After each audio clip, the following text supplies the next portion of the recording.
Broadcasting from Mega Manila and streaming on the World Wide Web. We are Crusaders Broadcasting System, DWAD. 1098 AM. Now Radio. Ang susunod na programa ay maaaring maglaman ng mga pananaw at opinyon na hindi kinakailangang sumasalamin ng mga pananaw ng CBS. Up next on DWAD, The Truth Doctors on Air. Yo, sa panahon ng ingay at chismisere, isang boses lang ang malinaw. The Truth Doctors on Air.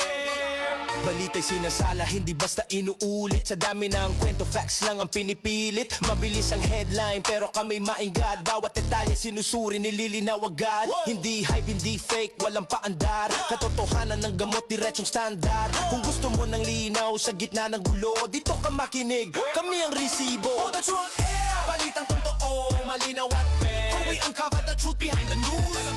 Walang kulay, facts lang ang rules. Walang palabas, walang kinikilingan. Bukas ang usapan, may paninindigan. Sa isyu mainit, sa balitang bago. Inaalam ang totoo, hindi chismis, hindi haka-haka lang to. Hold the truth air, balitang totoo, malinaw at fair. We uncover the truth behind the news. Walang kulay, facts lang ang rules. Walang palabas, walang kinikilingan. Gusto na balitang may paninindigan. Makinig, makaalam, maging mulat at truth on air. We uncover the truth behind the news. Magandang hapon mga kababayan. Nakikinig kayo sa programang The Truth Doctors on Air. Dito lang po sa CBS DWAD 1098 kHz sa ating mga talapitan. At kasama natin ngayon ang bagong ligo na si Dr. R. Magandang hapon, Dr. R. Magandang hapon po, Dr. J. Hindi pa nga tayo yata naliligo sa sobrang lamig ng panahon, no? Maulan ngayon kung nasaan tayo, no? I am sure Dr. J sa Maynila ay maulan din, no? Ay dito, na matindi ulan. meron na nga sa akin nagsabi na merong malakas ang ulan dahil naalala ko, 'di ba, ngayong araw na ito ay may magsasagawa ng isang pagpupulong o demonstrasyon, di ba, diyan sa Liwasang Bonifacio, Dr. J. Peace rally. Pero Teka lang. Bago natin pagpatuloy, mali tinawanan natin yung rally ang gagawin natin, palakpakan natin dahil ito'y peace rally. Ang tatawanan natin, biglang nag-lockdown ang Malacanang. Ayun. alam mo Dr. J, na lagi na marami nagla-lockdown. Naalala ko nung dininay ang yung motion to quash ni Senator Marcoleta, no? At na-serve sa kanya ang warrant of arrest, no? Hindi ho siya na-aresto, nandun ho siya mismo. Dr. J, sabi, nag-lockdown daw bigla yung Sandigan Bayan, no? Tapos nung dinala na ito sa Krame, nag-lockdown naman daw ang Camp Krame. Usong-usong kayo ng lockdown. Lockdown mo si Marcoleta. May pneumonia. Pagkatapos, mayroon pang diferensya ata doon sa skeleton. Basta sa skeleton niya, sa skeleton kulog ata yan. O sa spine, spinal column. So paano tapos yung mga nagrarally doon sa Liwasang Bonifacio, may mga retired na mga general doon, karamihan doon may arthritis na siguro at rheuma. Susugod ba yan doon katulad ko? Kung sasama ako sa rally, susugod ako sa Malacanang. pero bakit pa kailangan mag-lockdown, no? Pero alam mo, Dr. J, meron ng ilang mga kalye, no, magmula pa nung nag-rally ang Iglesia ni Cristo. Marami ng kalye na isinara dyan. Kahapon lamang, nandyan tayo sa area ng Quiapo, na may nakakwentuhan tayo mga negosyante na mga kapatid nating Muslim, no? Sinabi nga nila nung araw doon na yon, wala na raw dumadaan na jeep doon sa lugar ng Quiapo. Sabi ko, naturalmente, dahil lahat na yata ng kalye na malapit sa Malacanang ay sinara na. Kaya nga, paano ngayon ay pasok ka na ng mga kabataan? Ano gagawin ngayon? Kung nakasara lahat, di ba may ang daming eskwelahan dyan, mayroong San Beda ba? Andyan natin San Beda. Ano pang mga schools na andyan? Yun ang nakakatawa dyan. Hindi ba ka-ipokritohan, Dr. J, na mayroong mga nagpo-post, no? Hindi ko alam, ito yung mga troll siguro, no? Hindi natin alam. Ito nga itong mga estudyante. Hindi ho ba ka-ipokritohan ninyo na magpo-post kayo na sinasabi nyo nung araw na nagra-rally o nagtitipon ang Iglesia ni Cristo dyan sa Liwasang Bonifacio? Sinasabi hindi daw siya makakapag-take ng exam. Alam nyo ho, ang tawag ho sa inyo, hipokritong plastic. Di ba? Hipokritong plastic ho kayo. Kung kayo ay mga totoong estudyante o mga tol, hipokritong plastic ho kayo. Ba't hindi nyo ho ngayon banatan ang pagsasara ng mga kalye dyan adjacent to Malacanang? Nandyan ang maraming eskwelahan, Dr. J, di ba? Nandyan yung San Sebastian yata malapit, nandyan yung CEU, nandyan yung FEU, apektado din yan, nandyan niya sa University Belt. Ba't hindi kayo ngayon magsipose at magsisireklamo kayo? Sabihin nyo, ba ito siya, ang sino kaya nagutos niya sa Malacanang na ipa-lockdown ng ganyan? At parang parang kumbaga pagtitignan mo kasi yung mga barikada na yan, parang garrison ng Hapon. at alam mo, itong irony, ang irony, Dr. R. Kung ang sinasabi nitong mga troll na maraming nagmamahal sa mga taga-Malacanang at maraming nagtitiwala, ay bakit kailangan ninyo i-lockdown? Ba't kayo matatakot sa taong bayan? Kung wala naman masama kayong ginawa, Yun ay katanungan ko lang naman na hindi dapat matakot sa taong bayan dahil Dr. R, hinalal naman sila ng taong bayan. No? Bakit ka matatakot? Dahil sinasabi naman madalas ng mga, lalo na si Auntie Claire, sinasabi nila na mataas daw ang trust rating ng Pangulong Marcos. No? Pero kung ganyan ang sinasabi nila, ay talagang bakit mo ila-lockdown ng Malacanang? Ba't ka matatakot sa taong bayan? At matatakot ka doon sa mga senior citizen na nagrarally, Dr. At. Yun na nga, di ba? Yung mga kapatid natin na nagrarally dyan, no? Hindi naman lahat ay senior citizen, pero yung mga nangunguna dyan ngayon ay itong supposedly itong United People's Initiative, no? Na pinangungunahan itong si ito pati puno ito na pogi ito, Dr. J, at makikita mo kahit ito retired na, makikita mo yung build ng katawan itong si General Romeo, Romy Pokis, alam mo talaga na military at sa paraan ng kanyang pananalita ay talaga igagalang mo itong si General Pokis, pero alam mo, Dr. J, marami rin naman silang inimbitahan, pati ang academe inimbitahan nila. Ito yung naman walang kulay na pagpupulong para sa kapayapaan, Dr. J. So maraming atin siguro diyan dahil lang nag-imbita si General Pokis. Diba ang Pokis ay plural yan ng isang salita, Dr. R? May S? Ay, hindi naman. Akala ko ang General Pokis ay taga-copy. Ang alam ko Pokis, hindi plural, may S. Kasi alisin mo yung S, paano i-pronounce yun? Basta ikaw lang matatanggalan ng lisensya ng KBP, Dr. J. Kaya nga, wag na natin pag-usapan yan. Ang lakas-lakas ng ulan, parang bububuhos sa bubungan yung balde na tubig. Oo nga, medyo malakas. Hopefully, Dr. J, safe yung ating mga kababayan na magpupunta dyan sa rally ngayon, alam ko supposedly nag-uumpisa natin ngayon, 2:00 ang kanilang call time dito, Ang sabi nga dito, Dr. J, binabasa ko yung kanilang infographic, ito daw ay non-partisan people's movement, non-partisan daw ito, di ba? So, ang sinasabi nila, iniimbitahan nila tayong lahat, Tayong lahat. Alam mo siguro, Dr. J, dahil ang lakas ng ulan, yung mga nananahimik tungkol sa flood control projects, lalabas na kasi yung tubig papasok na sa bahay nila. totoo yan. Ako'y naubo ka. Dahil nung sinabi mo na yung nananahimik dyan. At pag pinasok ng mga bahay nyo ng tubig ulan at tubig baha, ay maalala nyo ngayon kung paano tayo, kayo, winalang hiya nitong ating mga public officials, Dr. R. Ay, totoo yan, Dr. J. Alam mo, pag walang hiya, maalala nyo ngayon, sisigaw kayo ngayon na nasaan na yung flood control. Yan ay mangyayari yan, Dr. R. Yan na nga, Dr. J, no? Alam mo, napakahirap isipin kasi, di ba? May mga ilan ng pagtulong ng mga iba't ibang mga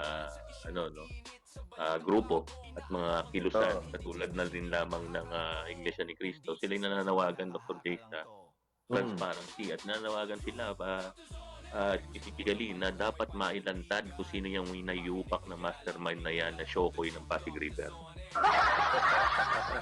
Ay, kung Syuko yan, nasa ilalim ng Pasig River yan. Tiyak kung Syuko yan, may palikpik yan at may ano ba tawag doon? Yung pins na tinatawag. Anyway, alam mo, Dr. R, natatawa tayo sa ating usapan. Pero alam mo, itong mga nangyayari sa bayan natin, nakakarating na sa ibang bansa. Yung mga nangyayari na itong scam, ng flood control scam, pinag-uusapan na sa may mga talk show sa ibang bansa na pinag-uusapan itong nangyayari sa atin. English ang kanilang pag-uusap, natural. Kasi kung nasa United States yan o sa Europe, ang pinag-uusapan nila itong mayroon akong napanood na talk show na ang pinag-uusapan itong flood control scam sa Pilipinas. At ang sinasabi ng mga talk show host doon na napaka-corrupt. One of the most corrupt country in the world is the Philippines, Dr. R. So, where are you, Dr. R? Sorry, no, yun na nga nakakahiya kasi minsan, Dr. J, sinasabi na nga na ibang tao, nakakahiya na maging Pilipino.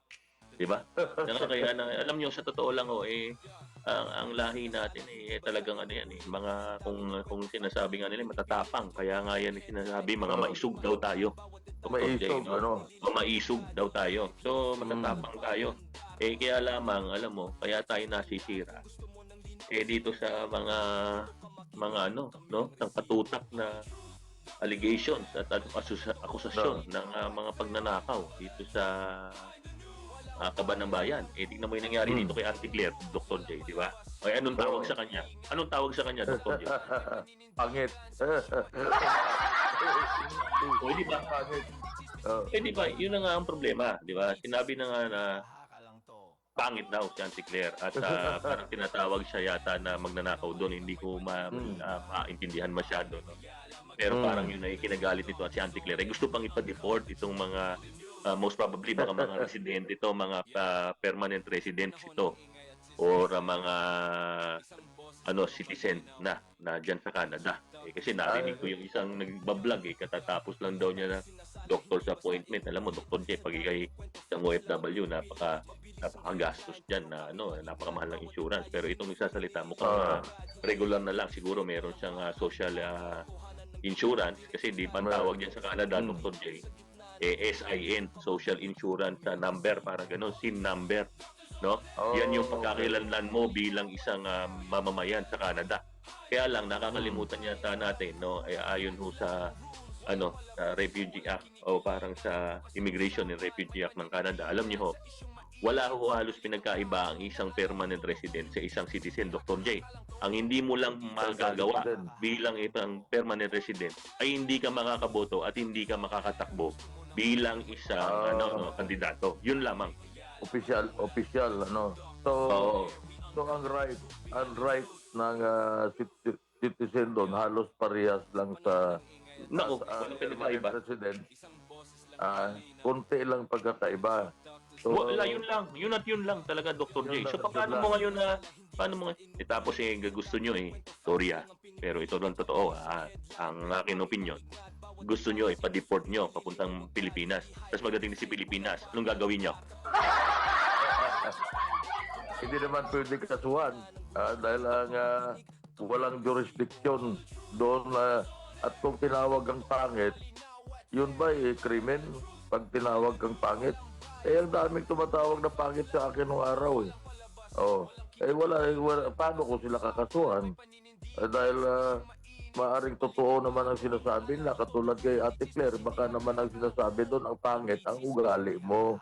Hindi yung physical ka, Hindi, pero totoo lang, Dr. J, ang pagsabi ng maganda at pangit, nandun yung sa tumitingin eh. Hindi mo Oo. pwedeng sabihin na sabihin mo nga pogi ako, sabihin mo nga pangit ako. Hindi yun eh. Oo. Diba? Depende kasi sa tumitingin. Kung ang tingin nila kay Auntie Claire ay pangit, eh di wala tayong magagawa. Eh pangit. Wala talaga. Ano magagawa ko? Diba?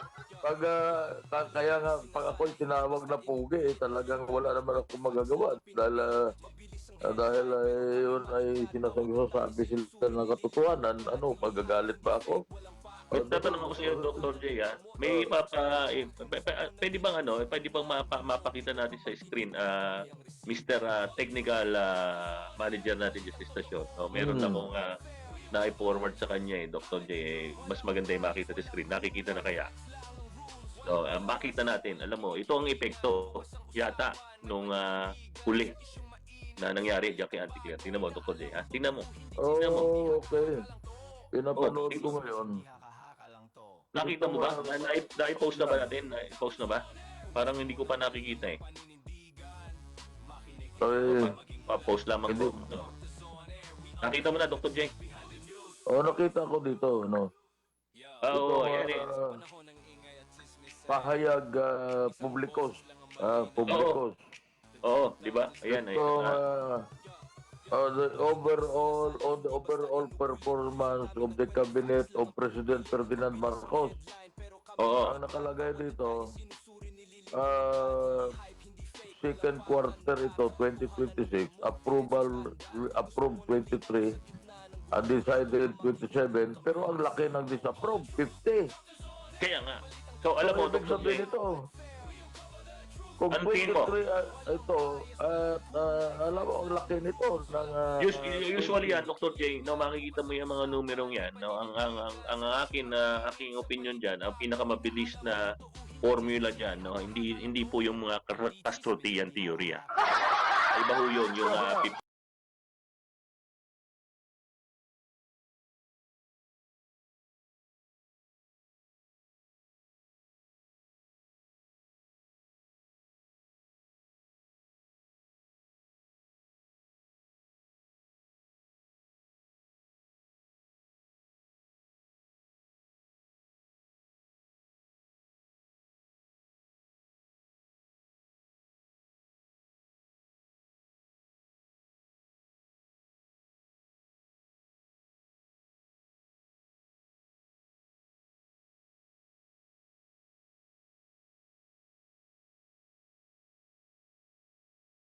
doon sa nangyari sa kanya sa Vancouver, Canada. Biglang Pwede rin na... nang-apekto sa rating ng ating Pangulo. At saka, sa performance din ng nitong ating mga nasa kabinete siguro na nasa isip nila katulad ng mga kontrobersyal na katulad nitong si Recto, yung paglipat ng mga pondo sa PhilHealth, ng PhilHealth, isa yan. So, maaring nakaka-apekto yan. At siguro naramdaman ng taong bayan na kulang na ang serbisyo, na naibibigay ng ating pamahalaan sa taong bayan. Kasi yun ay perception yan eh. Yung nararamdaman ng taong bayan na pag pumunta sila sa ospital, walang gamot, pumunta sila sa PG8, hindi sila makayang i-accommodate sa PG8 dahil sa kakulangan ng facilities ng mga health facilities natin sa Pilipinas. So maraming mga factors na nag-apekto sa mga rating na katulad yan, sa rating ng kabinete, sa rating ni Pangulong Marcos, at ng kanyang mga ibang pang mga politicians natin na ang perception kasi ng taong bayan, mayroon silang doktoral pagkukulang sa binibigay na serbisyo sa taong bayan, doktoral. Ayun, medyo naliwanagan ako kasi ang akala ko, Dr. J, ay kaya lang bumagsak ang rating ng ating Pangulong Bongbong Marcos dahil kay Auntie Claire. Hindi lang. One of the factors, si Auntie Claire kasi madalas na lang palpak ang kanyang sinasabi pagkaharap niya yung mga press, ano bang tawag doon sa press corps, sa Malacanang press corps? Press corps, Malacanang press corps, Malacanang press corps, no? Medyo pag tinanong siya kung minsan nagagalit pa siya na kung ano mga tinatanong at kanyang forma talagang ang tao ngayon, ang taong bayan kasi, ang isa pa na siguro ito yung mahalaga din na pag-usapan natin, maaring ang nakaka-apekto din sa rating at maraming disapprove sa performance ng kabinete at ng sa administrasyon ni Pangulong Marcos. Ang isa po na walang pong linaw yung nangyari na investigasyon sa flood control scam, Dr. R. Diba? Pera sa baha sa Tagalog. Yan. Dr. J, meron mga nakikisuyo na i-announce na tuloy daw ang rally sa liwasan, no? Rain or shine daw ito. Kahit pa daw bagyo. Dahil sa totoo lang, tingin ko, okay kahit bagyo. Alam mo kung bakit? Kasi yung mga nananahimik dyan na upo-upo, o di ba? At kaang-kaang dyan sa kanilang mga upuan dahil wala na silang pakialam, di ba? Hinahayaan na lang nila iba lumabas, sila na lang magreklamo para sa amin. Ngayon ilalabas kayo pag nagbagyo. Sisiguraduhin ko. Kasi meron hong mag-occupy ng bahay nyo, yung tubig, tas kayo lalabas, pupunta kayo ng liwasan. Ang panawagan namin, tuloy po ang pagkikita sa peace rally diyan sa Liwasang Bonifacio, rain or rain, Dr. R. Kasi nagre-rain na no? Nagre-rain na. Rain or rain. Kasi ang sun mukhang nagtago, natakot. Oo, di ba? Parang sinasabi niya, rain or hard rain, doesn't matter. Tuloy po ang tuloy po. No, Dr. J, mabalikan natin, no? May atin pinag-usapan kasi ng isang araw, no, naputol na tayo. Alam mo naman, maikli ang oras natin. Napag-usapan natin yung impeachment ng na ginagawa na proceedings diyan sa Senado. Nakalimutan natin. Marami tayong mga puntos na gustong puntusan At alam ko natapos tayo doon sa sinasabi na ito daw NBI witness, no, ay incompetent dahil sa pagdating doon sa portion na ipinapaliwanag niya kung ano yung proseso ng Meta na hindi naman daw talaga siya, na hindi naman ayon doon sa kay Attorney Narbasa, no, ito yung apo pala to ni Andres Narbasa, Dr. J. Itong si Attorney Narbasa. At sinasabi niya kasi, di ba, yung dapat hindi lumalabas na incompetent siya doon sa matter ng tungkol sa Facebook, which is managed by Meta. Kasi sinasabi nga niya, dahil hindi naman daw empleyado to ng Meta. So paano mo nga naman? Tama. Di ba pinag-usapan na natin yan, Dr. J, di ba? Paano ko naman ipapaliwanag yung ugali ng anak mo? Hindi naman akong ama niyan. Paano ngayon na at isa pa dyan, ang questionable dyan, yung pagtawag mo ng expert sa isang tao, na magpe-present ka. Ito yung aming witness, she is an expert on forensic, whatever, IT forensics, Tapos lumalabas na nag-training lang siya ng 2 linggo doon sa supplier ng office equipment at mga software, na hindi naman talagang masasabi natin na yan ay training ground for forensic. Iba namang usapan yan At pag sinabi mo palang expert siya sa 2 linggong training, ay pagkaalam ko mga expert ka, Dr. R, 20 years na nagpa-practice ng mga kanilang mga profession, mayroon silang mga PhD, at talagang doon sa field of expertise na sinasabi nila, talagang kahit patuwarin mo sila, alam nila. Pero itong allegedly na expert na pinresenta ng prosecution na NBI, wala namang kaduda-duda na siya ay NBI agent, at saka sa IT siya. So yan ay, it was disproved by the sharp cross-examination nitong si Atty. Nervasa. Napakahusay na abogado, no?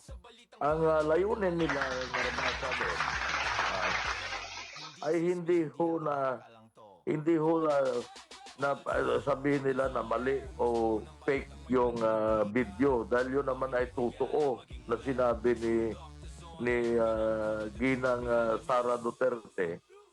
Ang yung outburst niya doon na pinakita, na alam naman natin na kung paano niya nasabi yan, what is behind the reason kung bakit niya nasabi yan, Pero pinapakita lang nila doon na yung akusasyon na final ng NBI, gawa-gawa lang, na wala namang investigasyon at wala namang mga witnesses na nakuha ang NBI dahil affidavit lang naman ang nilabas.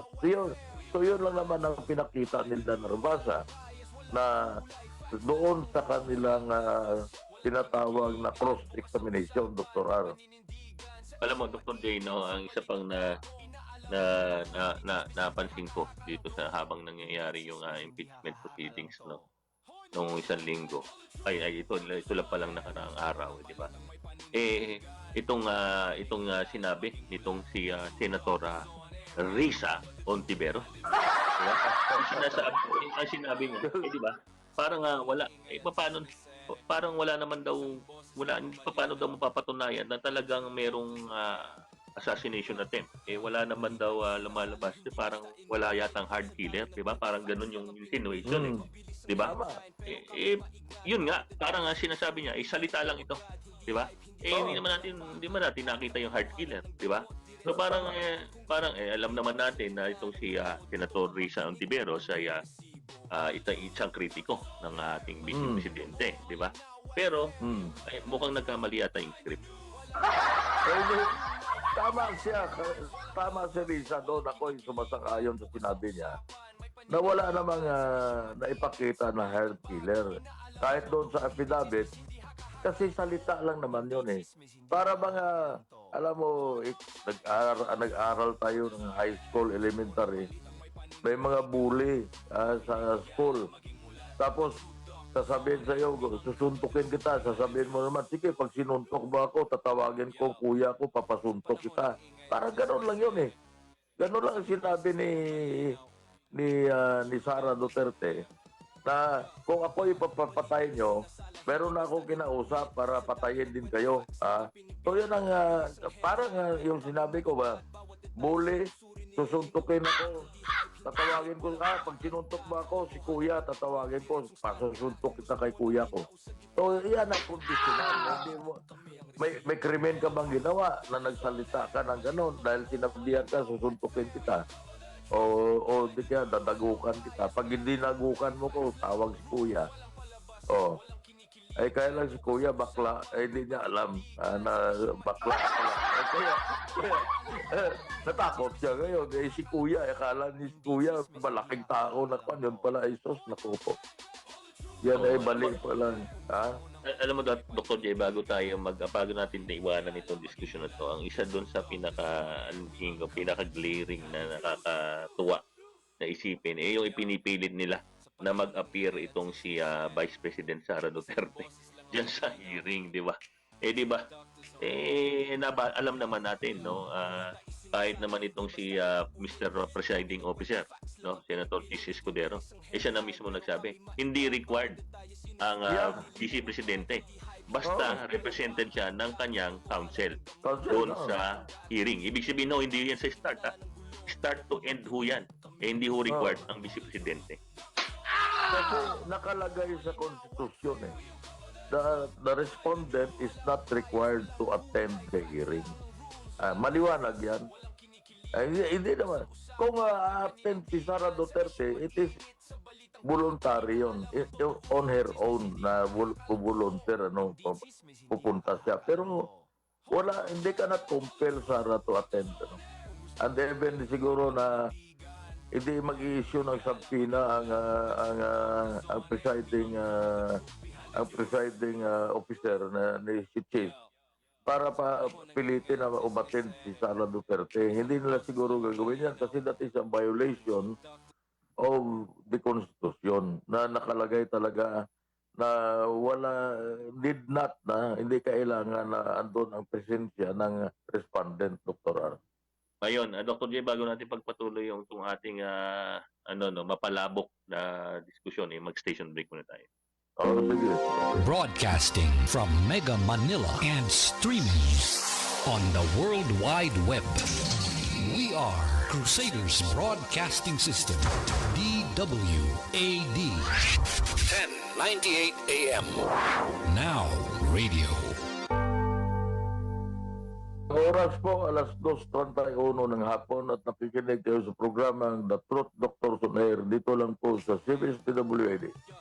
1098 kHz sa ating mga talapitan at kasama natin si Bagong Ligong-Ligo, Dr. R. Ano lang, Dr. J, ito naiiwanan ko lang sa ating mga tagapakinig, no? Sa aking opinion, Dr. J. Kung ang pinakamalakas nila dito sa Article 4 yata to, no, yung grave threats na ito. Kung ang pinakamalakas, Dr. J, na ebidensya itong prosecution ay yung video at yung photocopy na report. Di ba yung 1,000 pwede na natin photocopy.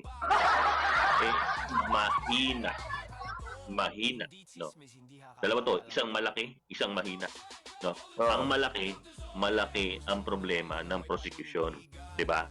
Dahil mahina ito na gamitin para mapatunayan na meron ngang violation ang Vice Presidente Sara Duterte. Tama, kasi ang grave threat na sinasabi nila, binase lang nila sa video doon sa press conference ni Sara Duterte. At of course, ang isa pang kasama doon, yung mayroong threat sa buhay ni Sara Duterte na hindi naman pinansin ng mga pulis at NBI, yung Operation Romanov. Kung natatanda natin, may narinig tayo na ganyan na Operation Romanov na di umano may plano na assassinate itong si Sara Duterte. Ano? Hindi natin alam kung sino ang who are behind sa operation na yan. But anyway, yun ang reaksyon ni Sara Duterte na para bang pag pinatay niyo ako, meron na akong nakausap na tao na papatayin din kayo. Parang ganun yun ang konteksto. So ngayon, saan ba doon ang grave threat na sinasabi? Dahil yan ay reaction ni Sara doon sa isang pagtatanong ng isang reporter na present doon sa press conference na naturan, Dr. Ara.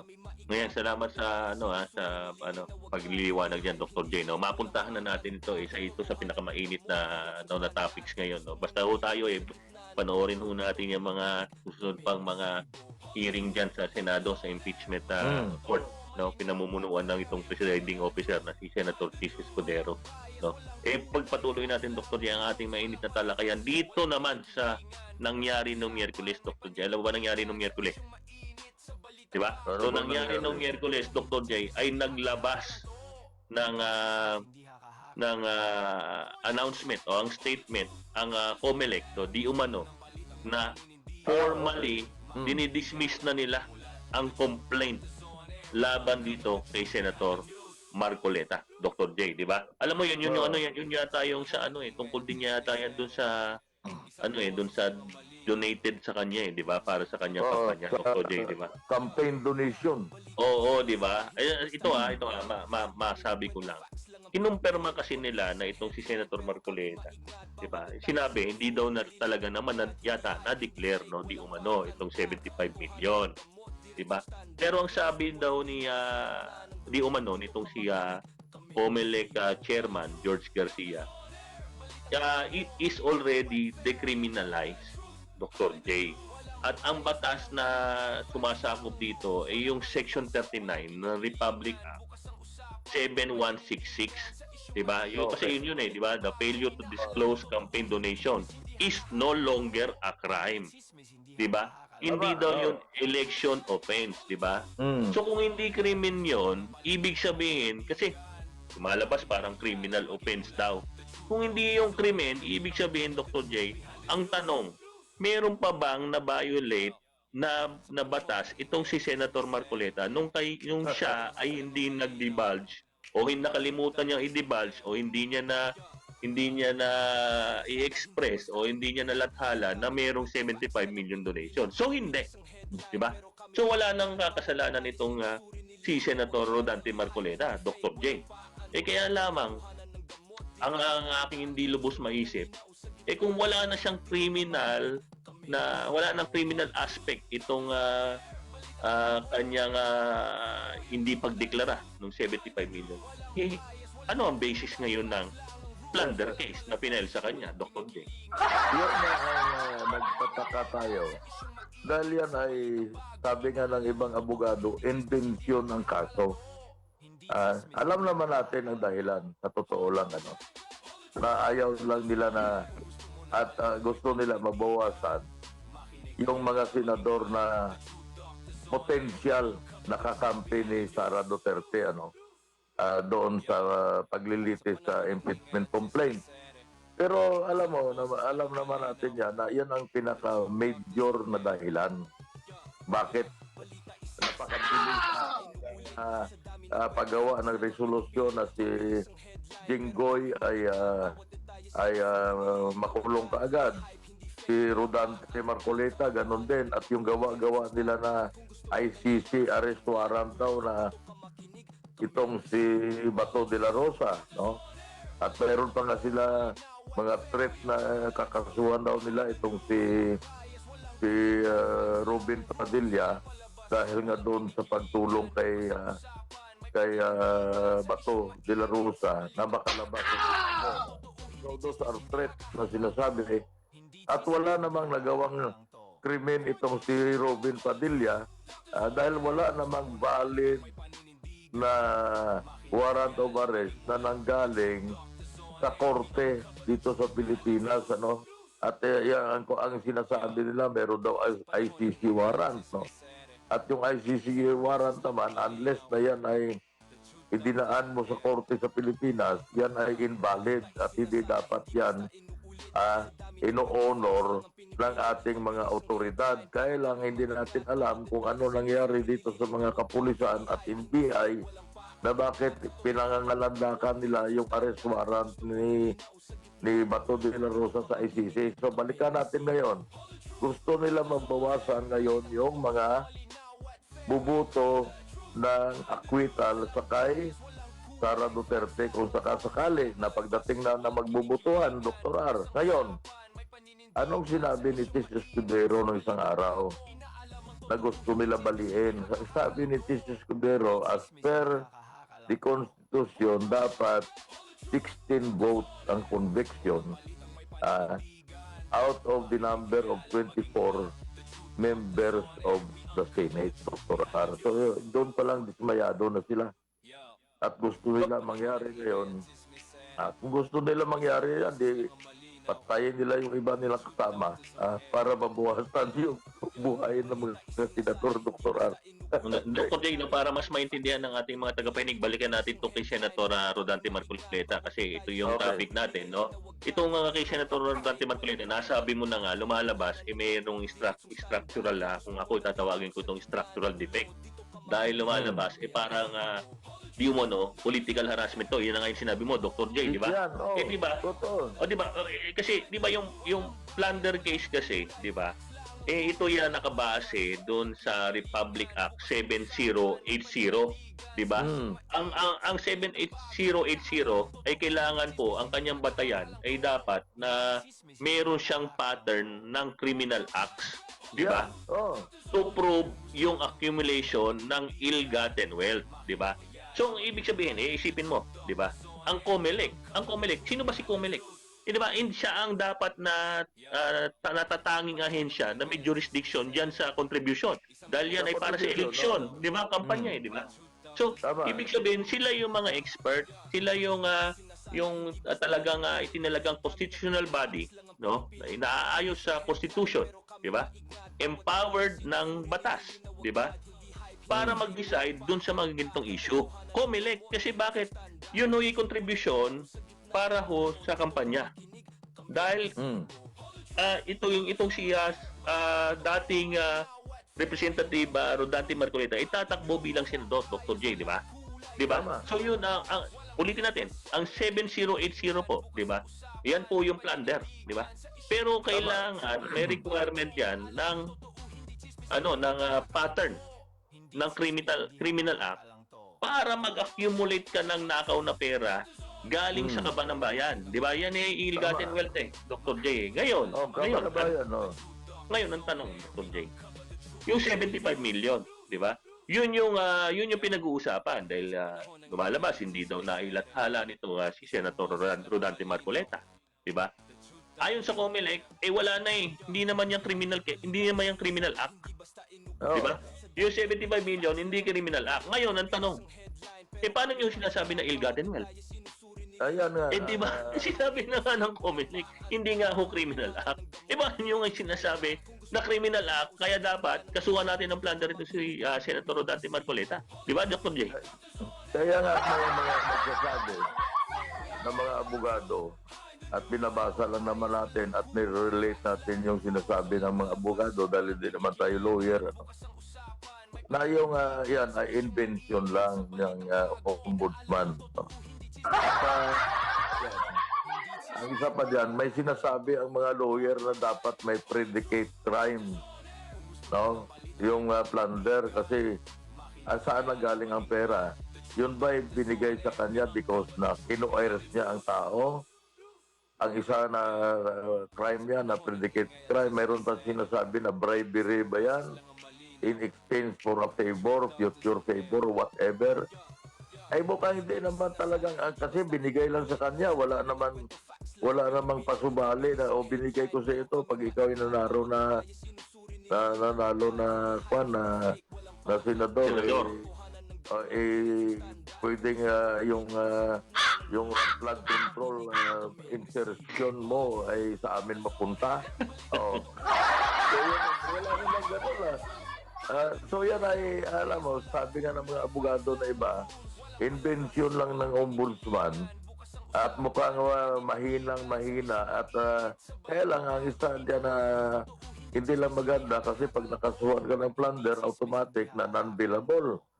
So ngayon kailangan ang panawagan natin sa Sandigan Bayan, kung total na i-file na yan sa inyo, kailangan ho dyan ng sinatawag na speedy trial at pag-aralan nyo mabuti at kung wala naman ho talagang kaso na matibay laban sa kay Marcoleta, huwag nyo na patagalin. Kailangan ho ay inyo nang i-dismiss yan at desisyonan nyo magkaroon ng resolution kaagad, Dr. Ras. Tama yan, Dr. J, di ba? Sinabi na nga natin, no? Yung Republic Act 7156, no? Yung failure ng ating buting senador, Rodante Marcoleta, na i-disclose yung donasyon sa kanya. Pero Dr. J, hindi doon natatapos. Before the campaign period, di ba? Before the campaign period is no longer. Hindi na po yan nagpapatunay ng kahit kaliit-liit na isang issue ng kriminalidad. Hindi po yan siya criminal offense. Di ba? Yan na nga sinasabi, di ba? COMELEC di ba? COMELEC. Di ba? Isipin mo naman, Dr. J, baka sa 2028, ang Office of the Ombudsman na ang mag-conduct ng election, presidential election. Tama. Yan ay alam mo yan ay yun nga lahat yan ang nangyayari na yan, Dr. Ara, no? At ang kawawa kasi itong si Rodante Marcoleta, kawawa itong si Mike Defensor at yung the other guy, yung isang kasama nila, no? Parang apat sila, Dr. J, parang may dalawa pang businessman, Yeah, yung mga nagbigay, na sila po ay kung sa ambos, they were caught in the crossfire dahil lang sa interest ng ibang tao na pahabain ang kanilang termino pagdating ng 2028, ano? At sila pa rin ang magwawagi at sila ang uupo. So ito yung itong ginawa sa kay Marcolita. Alam mo kung wala lang itong kaso ni Sara Duterte, palagay ko walang kaso yan eh. Walang mangyayari na ganyang kaso laban sa kay Rodante Marcolita. Kung wala lang itong impeachment case at yung interest ng ibang mga mayroong mga interest sa 2028 na tumakbo at gusto nila manatili sila sa kapangyarihan, Dr. R. Ayun na nga, Dr. J, balikan na natin ngayon yung yung sinasabi mo. Tama yan, no? Maiwanan na natin itong issue kay Senator Rodante Marcolita kasi napakaliwanag naman ito, Dr. J. No law was broken. No law was broken. COMELEC is the agency who should be deciding on this matter. Pero dahil nga yung 75 million hindi na daw issue, issue ito as ill-gotten wealth dyan sa opisina ng ating butihing ombudsman, Boying Rimulya. So yun po ang hindi natin maintindihan. Pero sa amin sa ganang amin lamang po, kami po naniniwala na dapat ito ay i-dismiss na right away, no? Ngayon, Dr. J, yung sinasabi mo, totoo yan, Dr. J, nakikita naman natin yung pattern. Bakit? Yung grupo nitong si Senator Alan Peter Cayetano, ilan na ba nawawala sa floor ng Senado? Itong si General Bato de la Rosa, no? Senator General Bato de la Rosa, 'di ba? Ngayon ay nandyan muna at umiiwas. Bakit? Kasi nga merong nilabas na warrant of arrest ang isang korte na imported parang imported chocolates ito, 'di ba? Mas gusto natin ng chocolate, 'di ba? So ito, pangalawa, ito pa si Senator Jinggoy Estrada, bilis-bilis, expedited, parang yung sinabi natin expedited. Ganun din naman kay Senator Rodante Marcolita. Ngayon ang tanong, Dr. J, tumatakbo yung impeachment proceedings diyan sa Senado. Kayo naman ho. Ang ginawa ninyo, pinatago nyo yung isa. Nilongko nyo yung dalawa. Nilongko nila di ba? Nilongko nila ngayon dyan sa kung saan man. Si Senator Rodante Marcolita nagkakasakit pa yata. Itong si Senator Jinggoy Estrada nasa QC yata na napiitan. Pero nilongko nyo yung dalawa, pinatago nyo yung isa. Baka nakakalimutan ho yata natin para lang ho sa kaalaman ng karamihan, Dr. J, correct me if I'm wrong. Lumalabas pala, Dr. J, kung sila ay hindi makaboto, automatic ang boto nila ay acquittal. Tama ba? Tama, kasi ang threshold talaga, ng conviction is 16. Kahit anong gagawin nila, pag hindi umabot ng 16 ang affirmative votes to impeach Sara Duterte, walang mangyayari. Talagang ewan ko kung magpapile pa sila ng impeachment sa susunod na taon, pero maghahanap naman sila ng ikakasod nila kay Sara Duterte dahil hindi naman pwedeng ulitin ninyo ngayon yung mga kaso na pinail nyo kay Sara. Kasi maliwanag talaga ang ating konstitusyon, 2/3 of the member of Senate. Ilan ang member ng Senate? 24. Ang 2/3 ay 16. Ate Claire, tandaan mo yan ang sinasabi ko, 16 ang 2/3. Hindi 15. So baka mamaya mag-iisip ka na ngayon ng kwan, ano? So you need now 16 votes from the senators to convict Sara Duterte. So pahaba pa itong lalakbayin nitong impeachment na to dahil humihingi ang prosecution na 60 days to present their case at yung defense naman ay 30 days, so aabot ng 90 days yan ang total days ng kanilang hearing. Now, 3 araw lang kada linggo yan, Dr. R. So ilang buwan aabutin ngayon itong hearing ng impeachment case laban sa kay Sara Duterte. Now, itong masasabi ko naman sa iyo, Dr. R, ang Vice President, nakalagay yan, wala naman siya ginagawa masyado, except kung bibigyan siya ng trabaho ng presidente, but she is one heartbeat away from the presidency, Dr. R. Paano ngayon kung may nangyari na hindi naman natin hinihingi, na siya ay sa kalagitnaan ng paglilitis na ito, naging presidente siya ng Pilipinas? Anong masasabi mo, Dr. R? Alam mo, hindi tapos na. Tapos na usap. Pero alam mo, Dr. J, babalikan ko lang yung sinabi mo. 16. No, 16. 16. Nung nakaraan araw ng putuhan kung sino ang magiging presiding officer ay 12 yung bumoto na maging presiding officer dito si Senator Chis Escudero, na yun ang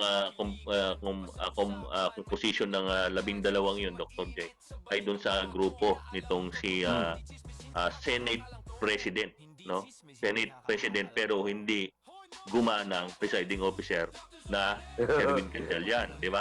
So isipin mo, Dr. J, 12. So kailangan pa nila ng 4. Kaya lang ang problema, yung 8 naman na bumoto na hindi pumapayag na maging presiding officer itong si Senator Chis Escudero ay sa kampo naman, sa kabilang kampo naman itong si Senator Alan Peter Cayetano.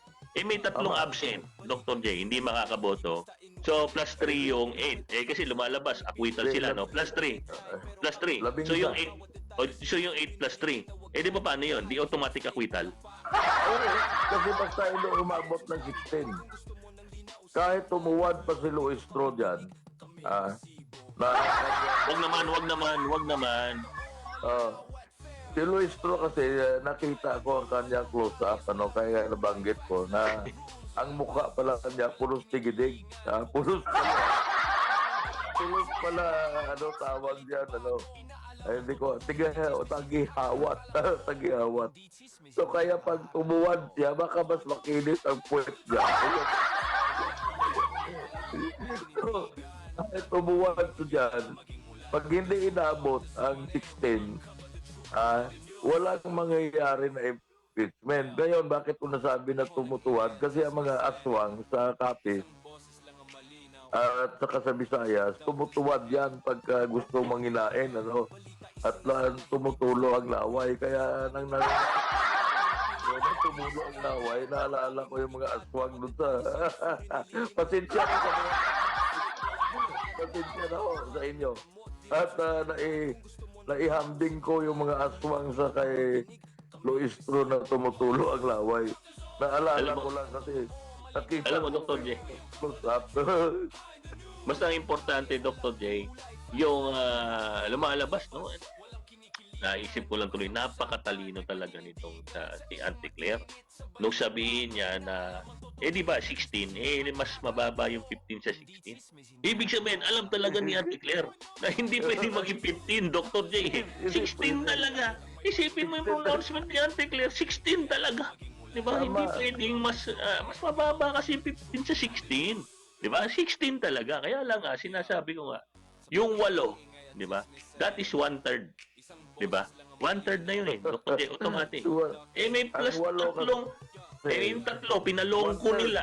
Yung dalawa, pinalongko nila. Yung isa, pina-otags nila. Di ba? Pinatago nila.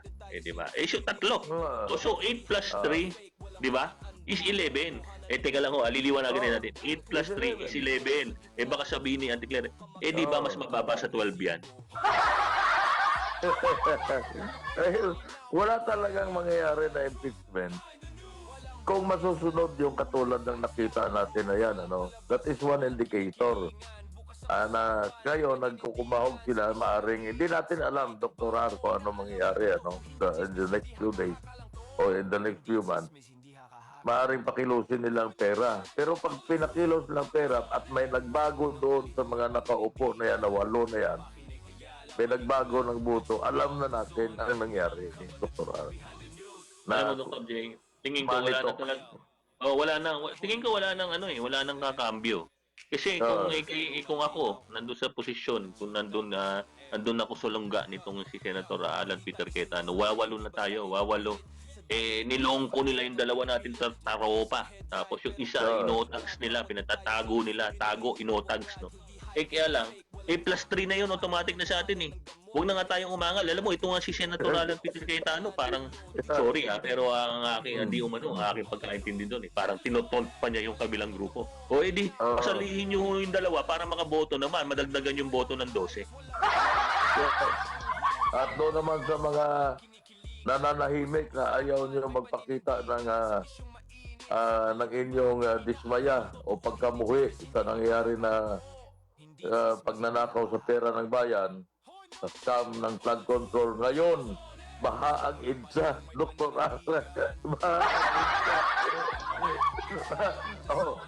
Kayo na mga tumatahak dyan sa EDSA, nananahimik, alam nyo, bahang-baha ang EDSA ngayon. Doon sa Main Avenue. Yan ay alam nyo, maalala mo, alam mo, itong ayaw ng mga politiko na involved sa scam sa flood control, Dr. R. Kasi napaalala sa taong bayan kung ano nangyayari pag bumaha, naalala yung pagnanakaw na ginawa sa kaban ng bayan, Dr. R. Kaya pala sila ngayon lagi nasa chapel at nagdadasal. Kasi nagdadasal sila ay huwag naman po sanang umulan kasi ho baka paalala. Pero Dr. Jay, mabalikan ko itong impeachment. Alam mo, nakakalungkot dito na baka hindi na-realize to ng ating mga kapwa Pilipino. Hindi niyo ba napansin, sinabi ni Dr. Jay, meron kailangan na 30 days o 60 days para mag-prosecute at meron 30 days na kinakailangan ng defense. 3 days lang ho yan sa isang linggo. Depende pa ho yan kung meron force majeure, hindi matutuloy ang hearing dahil katulad na nga yan, may bagyo, no? Hindi niyo ba napapansin na sinasabi nila maaring umabot pa yan sa isang taon, Dr. J? Ibig sabihin, no, ng mga leche na mga pakaang-kaang na may mga nakakuha ng maleta, wala na. Di ba? Hindi na ho natin malalaman kasi, isipin mo naman. Ito namang hindi ko alam kung sino na ngayon ang hepe ng Blue Ribbon Committee. Bakit kaya ayaw niya mag-initiate ng investigasyon? Marami pa silang mga etche-borecheng mga requirements. Di ba? May requirements. Wala. Hindi na ho namin yung kailangan requirements kasi siguraduhin ko sa inyo, kayo, invento ng mga requirements. Hindi na ho kayo may boboto ng taong bayan sa susunod. At iyan ho, ay kakampanya namin dahil ho kami dito sa programa, gusto ho namin din, katulad ho ng Iglesia ni Cristo, gusto namin mailantad kung sino yung mga magnanakaw na yan. Ngayon, kung hindi nyo ho yan gugustuhin, ay sisiguraduhin ko sa inyo, kami ho dito sa programa namin na ito, no? Ikakampanya ho namin na wag ho kayong iboto dahil hindi nyo ho pinayagan ang agarang pag-imbestiga dito sa pagnanakaw sa kaban ng bayan, Dr. J. Totoo yan. At kung balikan natin ang impeachment, at yung sinabi mo nga na kayong mga involved dyan, kakampanya namin na talagang hindi kayo buboto. Pero tinitingnan ko itong kanina, isang litrato at isang video na nakita ko na si Senate President Win Gatchalian, Kulang na lang, Dr. R, tahimik na tahimik yung tao. Kulang na lang magluto siya ng fishball doon at maglako ng fishball. Ang mga senador, dahil tahimik Akala mo parang siya nagmumuni-muni na hindi mo alam kung anong iniisip ni Senator Gatchalian at siguro naisip niya, pinagtatawanan ako ng mga taong bayan na para akong stenographer ni Tis Escudero. Alam mo yung fairness, Dr. J, nakita ko naman si Senator Sherwin Gatchalian. May ginawa kasi nung nagpapalagay ng screen itong si Senator Pia Cayetano, sumisignal din siya ng gano'n, doon daw, doon, gano'n. At least meron siyang ginawa nung araw na yon. Ngayon, Dr. J, bago tayo magpatuloy, wala na tayo pagpapatuloy dahil wala na naman tayong oras, magpapaalam na ako. Kaya sinasabi ko sa inyo, abay, kayo ho, magingay kayo sa Facebook kung ayaw nyo magingay sa kalye. Sabihin nyo ho, ilantad na natin kung sino yung magnanakaw. Huwag ho natin payagan na pigilan nila ang investigasyon. Ito po si Dr. R. Magsama-sama po tayo sa isang linggo sa ganap na parehos oras, no? At hiling po namin, i-follow nyo po yung aming Facebook page. Marami po kaming updates dyan. Dr. J. At ito naman si Dr. J. Nagpapaalam sa inyo sa programa The Truth Dr. Sonair dito lang po sa CBSWD 1098 kHz sa inyong mga talagpitan. Magandang hapon at maraming salamat sa inyong pakikinig.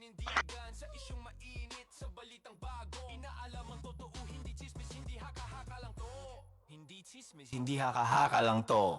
Horn no check, all the truth, doctors on air. Kung gusto mo ng balitang may paninindigan, makinig kaya lang maging mulat. The truth, doctors on air. We uncover the truth behind the news.